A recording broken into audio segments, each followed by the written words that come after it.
Kickstarter is nothing if not a world of wildly varying outcomes. It exists to help fund projects that lack their own stream of capital, and much of the time it works out just fine. However, there are a lot of situations that don't go as planned. One of the more prominent recent examples of those outcomes, or lack of an outcome, is the game Raw. At first, Raw seemed too good to be true, as many Kickstarter projects do. This one raised expectations to very high levels in order to gain the attention that was needed to fund the game. Raw was billed as a fairly revolutionary idea, combining the concepts seen in open-world action games like Grand Theft Auto or Red Dead with a persistently active online MMO RPG, where the player would have their own opportunities to alter the world for everyone else. Power, money, and livelihoods would all be in the balance of other players' actions as well as your own, and interacting with the world also meant changing it in fundamental ways. Whether you want to become part of the town's power structure through government affairs, try your hand at business, or just mess around and complete contracts at your own pace, Raw was promising a little something for just about everyone who found the idea interesting. Players could make friends just as easily as they could make enemies, and each decision would add another wrinkle to the entire thing.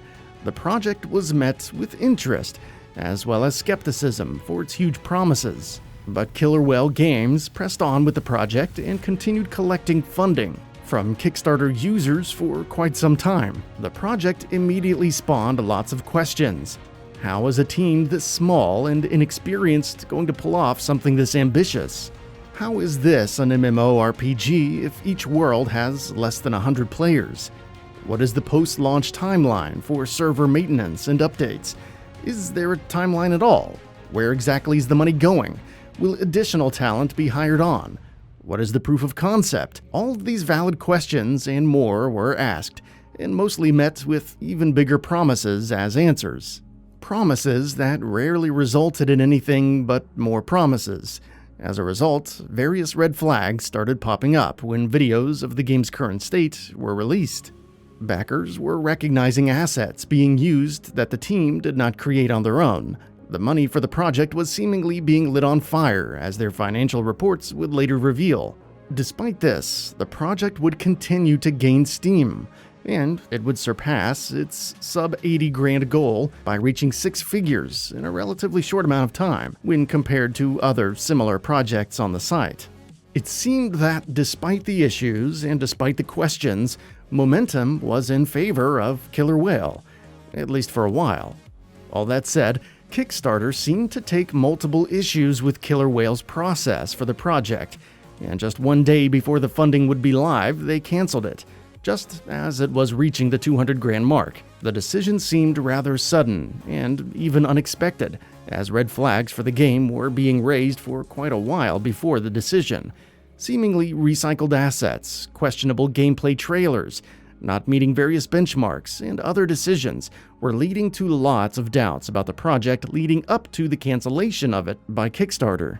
Once that fateful day came, Kickstarter released a message to the backers, stating, quote, "To protect our community, we may suspend projects when they demonstrate one or more of the following: a creator or someone directly related to them posing as an independent party to create the illusion of support in project comments or elsewhere, or appropriating someone else's biography, or falsifying an identity, or misrepresenting or failing to disclose relevant facts about the project or its creator." While the message didn't go into explicit detail about which of these infractions the folks over at Killer Whale were guilty of, it was clear that something substantial was discovered that Kickstarter was just plain not comfortable with, and as a result, didn't want the project using their platform to collect funds.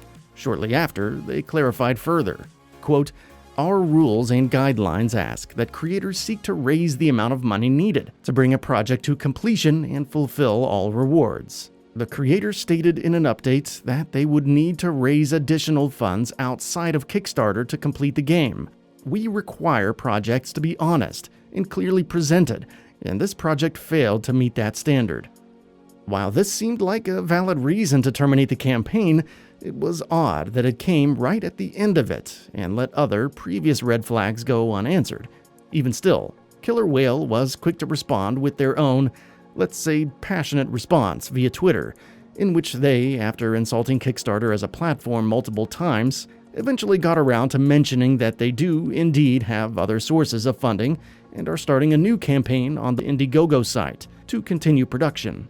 After all of this, despite all the bluster, details on the game's development are still hard to find, and it's tough to nail down exactly where the project is in development. In fact, even to this day, the last tweet from Killer Whale is simply a link to their Discord, and I couldn't for the life of me find any trace of their game on Indiegogo's website. All of that being said, whether or not this game ever really amounts to anything that resembles what it was promised to be, it can serve as one thing helpful to the gaming community. It's a lesson for potential backers to do their research before giving up their hard-earned money to projects that may or may not deserve it. Anybody with a little bit of initiative and a few hours to spare can put together a list of promises, start a Kickstarter campaign, and even cobble together some promising-looking trailers to impress potential backers. That doesn't mean everything you see is a scam, and that doesn't even necessarily mean that Raw itself was intended to be a scam, but it does mean that the ease of getting a nice-looking campaign up and running can make actual scams hard to discern from real projects that are being run appropriately. Making a video game in today's world is really hard, and I don't ever want to criticize the development of one without underlining this fact. Here, it does seem that we had, at the very least, a horribly mismanaged project on our hands, and at most, a full-blown scam. We obviously can't read the developers' minds, so we can't know for sure if malicious intent was present from the onset of the project. But like I said, the best thing we can get out of this mess, that was the Raw game, is that proof of concept is everything, and that anybody can talk a good game. That's it for this video. If you enjoyed and would like to see more, feel free to hit that subscribe button and hit the notification bell to ensure you'll be notified when new videos go up.